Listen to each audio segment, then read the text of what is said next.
정부의 이번 업무 개시 명령은 화물연대를 상대로는 처음이지만 과거 의료계를 상대로는 3차례 명령이 발동된 사례가 있습니다. 업무 개시 명령의 발동 요건과 송달의 적법성 등 핵심 쟁점을 놓고 법적 공방도 예상됩니다. 신지원 기자가 보도합니다.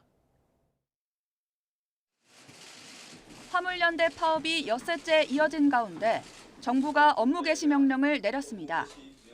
화물자동차 운수사업법에 따른 업무 개시 명령이 발동된 건 이번이 처음이지만 과거 의료계에서 비슷한 사례가 있었습니다.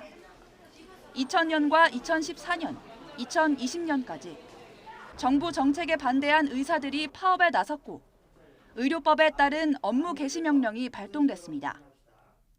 의료법이나 화물자동차법이나 업무 개시 명령 발동 요건은 유사합니다. 종사자들이 정당한 사유 없이 업무를 거부해 큰 지장을 초래하거나 그럴 우려가 있으면 정부는 업무 개시를 명령할 수 있습니다. 화물연대의 파업이 정당한 사유에 해당하는지에 대한 업무 개시 명령의 발동 요건과 함께 현재 상황이 국가 경제에 심각한 위기인지에 대해서도 정부와 화물연대의 주장이 배치됩니다.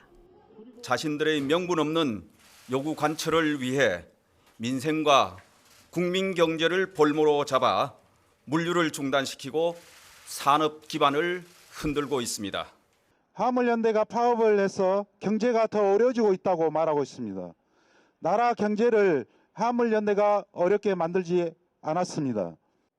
정부는 특히 건설 현장 피해가 크다고 보고 시멘트 운송 차량부터 업무 개시 명령을 내렸습니다.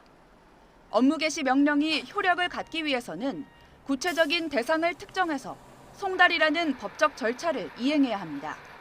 통신으로도 할 수가 있습니다. 카톡이든 문자, 제3자 송달도 가능해요.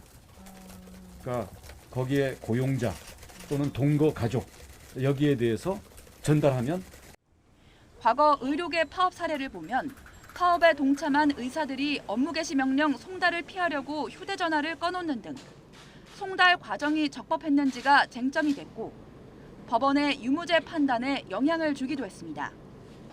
역시 구체적 기준은 없지만 정당한 사유 없이 복귀하지 않는 운송업자들에 대해서는 형사처벌까지 가능합니다.